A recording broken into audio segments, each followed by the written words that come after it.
Alan, what did you think of The Machine?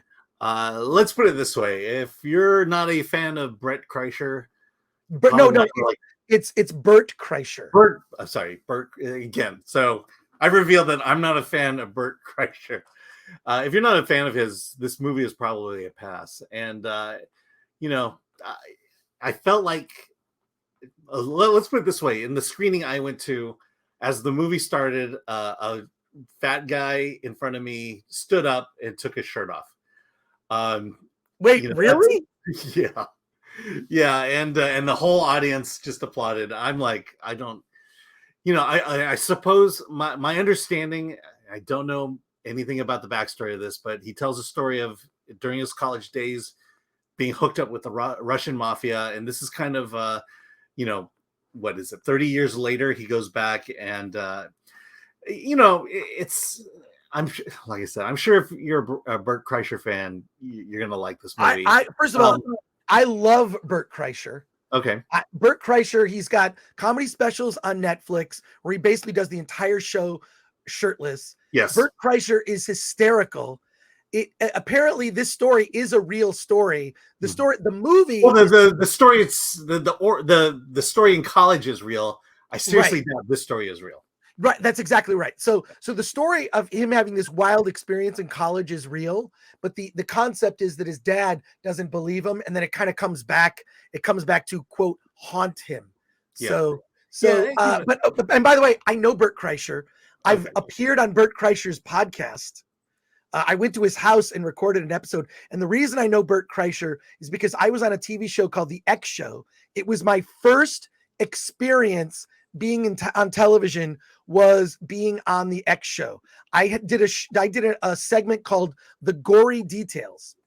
And on The Gory Details, I would review movies. And this was like in the late 90s. I look very different. In fact, I dug up a video.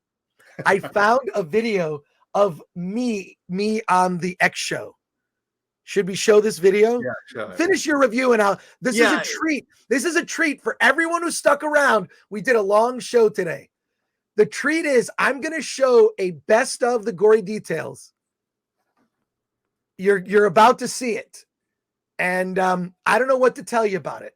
But I'm sorry, Alan, I interrupted your review. Yeah. But I just wanted to put out there that I know Bert Kreischer, been on his podcast. We worked on The X Show together. He was this new host that they brought in. He was absolutely hysterical. And I'm a fan of his work, not just because I know him, because I've watched his comedy specials on Netflix. He just appeared on Joe Rogan. So check out Bert Kreischer. I'm a fan, not for everybody, maybe. He's super based, super funny guy, but also like a family guy. He lives in Los Angeles and talks a lot about like the challenges of trying to like raise kids in LA and in the entertainment business. And I really like. So I plan to see this movie. Yeah. I plan to see this movie, so I'll see it for myself. But Alan, if you could continue with your review, and my apologies. But if you stick around, you're going to see a treat. Something that will. I have not looked at this video for over 20 years. I have not seen this video.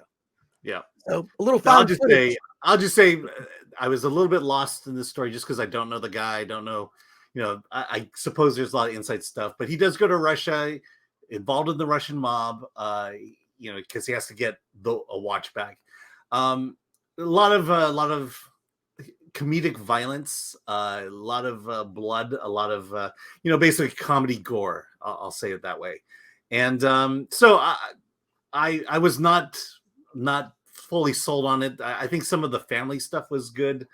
Say what you will about Mark Hamill. He's good in this one, but again, there's a lot of baggage there as well. So Chris, go see it. I'm pretty sure you're gonna have a better time than I did.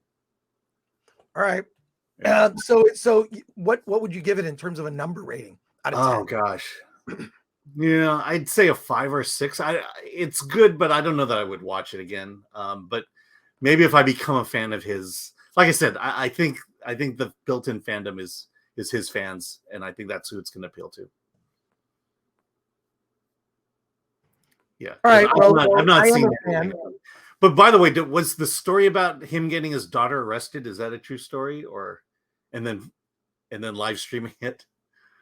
Yeah, I'm sure it is. Like I don't know about that story, but he tells stories about his kids and they're really funny because they're just like really Yeah, funny. I mean, this movie, the kids are in it, not his real kids, but it's the idea is that the kids are finally fed up with him, and that he has gone to therapy to be a better father, basically, and he quits stand up while doing that, and that's kind of where the point of this movie is or starts.